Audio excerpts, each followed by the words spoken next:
ఉన్న బంగారాన్ని విడిపించి ఆ రోజు ఆన్లైన్ రేటుకే మేము కొంటాం. Sharma gold company. సుమన్ టీవీలో మీ పర్సనల్ అండ్ బిజినెస్ ప్రమోషన్స్ కోసం కింది నెంబర్కి కాంటాక్ట్ చేయండి.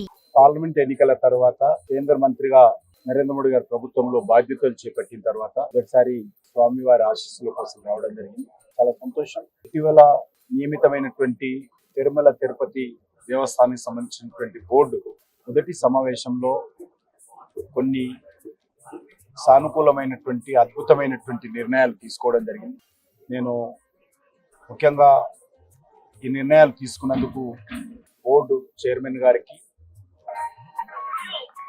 అదేవిధంగా సభ్యులందరికీ, రాష్ట్ర ప్రభుత్వానికి కూడా ధన్యవాదాలు తెలియజేస్తా ఉన్నాను. ముఖ్యంగా గత అనేక సంవత్సరాలుగా, దశాబ్దాలుగా చర్చ జరుగుతున్నటువంటి అంశం, కొన్ని ప్రముఖ దేవస్థానాలలో అన్య మతస్థులు ఉంటున్నారు. కారణంగా కొన్ని అక్కడక్కడ ఇబ్బందులు వస్తున్నటువంటి విషయం మనం స్వయంగా చూశాము. కాబట్టి ఈ నిర్ణయము అన్యమతస్థులు ముఖ్యంగా దేవాలయ పరిసర ప్రాంతాల్లో ఉండకుంటే చాలా బాగుంటుంది అనేటువంటి విషయము చాలా చర్చ జరిగింది.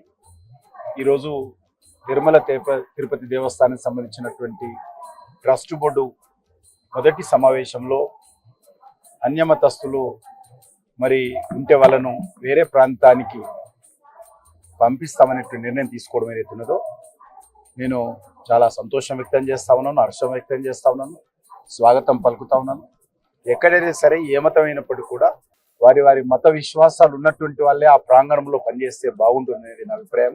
ఏ మతమైనప్పటికీ ప్రధానంగా మన హిందూ దేవాలయాల్లో కూడా అనేక ప్రాంతాల్లో కూడా అన్యమతస్థులు రావడంతో కొన్ని మనస్పర్ధలు, అభిప్రాయ భేదాలు, విశ్వాసం లేకపోవడము, ఈ రకమైనటువంటి సంఘటనలు జరగడము ఎవరికి కూడా భావ్యం కాదు.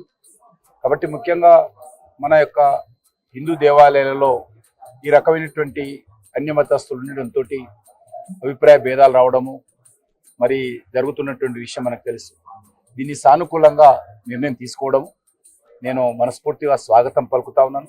మరొక విషయము, ఇక్కడ తిరుమలలో ప్రత్యేకంగా రాజకీయపరమైనటువంటి ఉపన్యాసాలు కానీ, రాజకీయపరమైనటువంటి కార్యక్రమాలు కానీ, రాజకీయపరమైనటువంటి అభిప్రాయాలు కానీ వ్యక్తం చేయకుండా ఉండాలి అనేటువంటి నిర్ణయం కూడా ఈ సమావేశంలో తీసుకున్నారు. ఇది చాలా సంతోషం. వాళ్ళ మీద కేసులు పెడతామని చెప్పారు.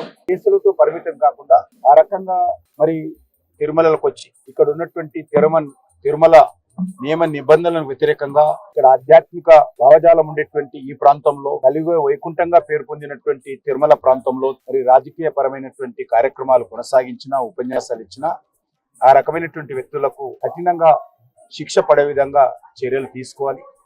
అవసరమైతే వాళ్ళకి ఏ రకమైనటువంటి భవిష్యత్తులో ఏ రకమైనటువంటి ప్రత్యేక దర్శనాలు లేకుండా కూడా చూడాల్సినటువంటి అవసరం. అప్పుడే ఇక్కడ మరి ఆ రకమైనటువంటి రాజకీయపరమైనటువంటి కార్యక్రమాలకు బ్రేక్ అవుతుంది.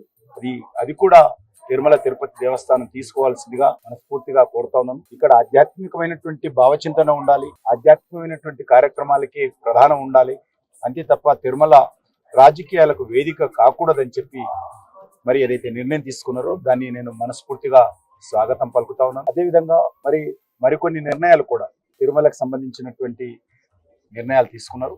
అది మరి ప్రసాదాల విషయంలో కావచ్చు, ఇక్కడ జరుగుతున్నటువంటి మరి ప్రత్యేక పూజల విషయంలో కావచ్చు, వాటన్నిటిని కూడా భవిష్యత్తులో ఇదే పట్టుదలతో మరి ముందుకు సాగాల్సిందిగా, ఇటీవల జరిగినటువంటి కొన్ని సంఘటనలు మన తిరుమల తిరుపతికే కాకుండా దేశమంతా, ప్రపంచమంతా హిందువుల హృదయాలలో బాధ కలిగిన విషయం మనకందరికీ తెలుసు. ఆ రకమైనటువంటి సంఘటనలు పునరావృతం కాకుండా మరి ఈ యొక్క తిరుమల యొక్క పవిత్రతను, కోట్లాది మంది యొక్క ప్రజల విశ్వాసాన్ని కాపాడాలని నేను ఈ సందర్భంగా కోరుకుంటున్నాను.